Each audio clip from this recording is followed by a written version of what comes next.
এই মুহূর্তে সবচেয়ে বড় খবর HD Live 24/7 এ। वक्त की सबसे बड़ी खबर।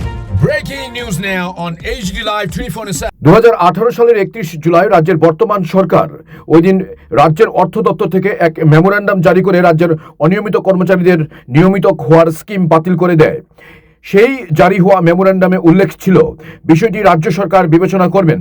আর রাজ্যের অনিয়মিত কর্মচারীরা সেই নির্দেশ দেখে হতবাক হয়ে গিয়েছিলেন, কারণ রাজ্যের বর্তমান বিজেপি সরকার ক্ষমতায় আসার আগে 2018 সালে বিভিন্ন নির্বাচনী সভায় প্রতিশ্রুতি দিয়েছিল ক্ষমতায় আসতে পারলে 6 মাসের মধ্যে রাজ্যের সকল অনিয়মিত কর্মীদের নিয়মিত করবে, এবং নির্বাচনী প্রতিশ্রুতি ভিশন ডকুমেন্টেও তা তুলে ধরেছিল। তারপর 8 বছর পার হয়ে গেলেও নিয়মিতকরণের কোনো স্কিম তৈরি করল না বর্তমান সরকার। আর এই 8 বছরের মধ্যে রাজ্যের বিভিন্ন দপ্তরে প্রায় 1000 খানেক অনিয়মিত কর্মচারী অবসরে চলে গিয়েছেন এবং কেউ বা চাকরিরত অবস্থায় মারাও গিয়েছেন। অনিয়মিত কর্মচারীদের নিয়মিতকরণ ও অন্যান্য দাবি নিয়ে গত বছর 4 জুলাই রাজ্যের মুখ্য সচিবের কাছে ত্রিপুরা অনিয়মিত কর্মচারী মঞ্চের পক্ষ থেকে মহাকরণ অভিযানের মাধ্যমে ডেপুটেশন পেশ করা হয়েছিল।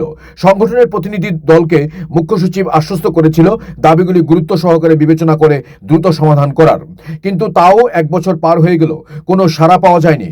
অনিয়মিত কর্মচারী মঞ্চও আবার আন্দোলনের প্রতিশ্রুতি নিচ্ছে।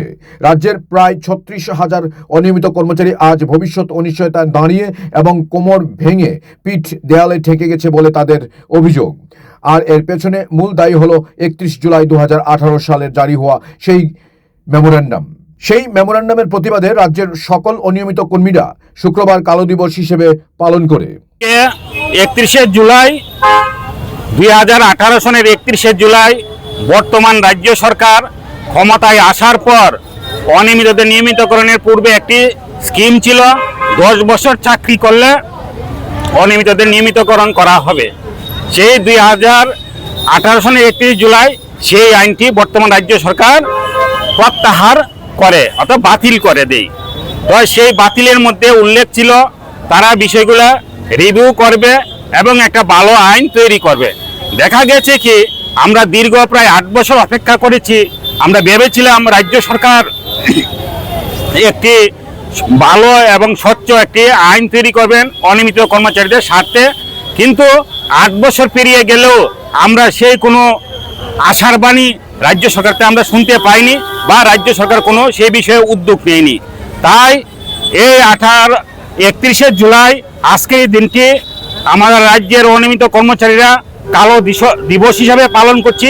রাজ্যের সর্বত্র বিভিন্ন যেসব জায়গা বা যে সকল অফিসে রাজ্যের অনিয়মিত কর্মচারীরা তারা কর্তব্য পালন করছে, তারা সেটি বুকে কালো ব্যাজ ধারণ করে তারা দিনটিকে কালো দিন হিসেবে ঘোষণা করছে এবং নীরব প্রতিবাদ জানাচ্ছে।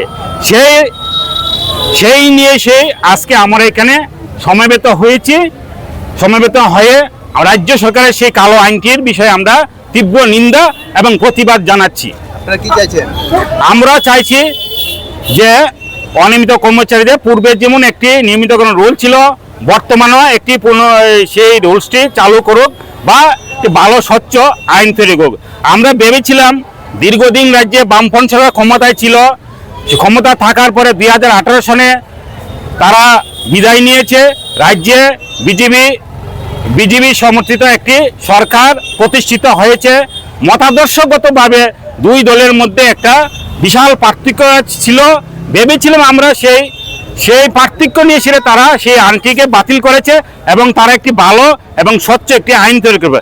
কেননা তারা নির্বাচনের পূর্বে তারা প্রতিশ্রুতি দিয়েছিল বিভিন্ন রাজনৈতিক সমাবেশে এবং ভিশন ডকুমেন্টে তারা সেই বিষয়টা উল্লেখ করেছিল। যদি কমতি সত্ত্বরে আরও তীব্র আন্দোলন আমরা জানাচ্ছি এবং সম্প্রতি আমরা এই মাসের 7 তারিখ জুলাইয়ের 7 তারিখ রাজ্যের অর্থমন্ত্রীর নিকট আমরা একটা রিপ্রেজেন্টেশন জমা দিয়েছি। 24 তারিখে আমাদের ডেট ছিল আমাদের সাথে যেন সাক্ষাৎ করে বা আমাদের ডেপুটেশন গ্রহণ করে, কিন্তু আমরা সে উত্তর পাইনি। পরবর্তী সময়ে আজকে 2-3 দিন আগে আরেকটি আমরা রিমাইন্ডার দিয়েছি। সেই রিমাইন্ডারের জন্য আমরা অপেক্ষা করছি।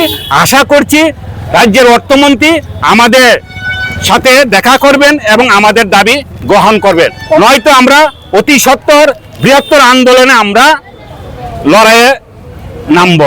Report HD Live 24/7।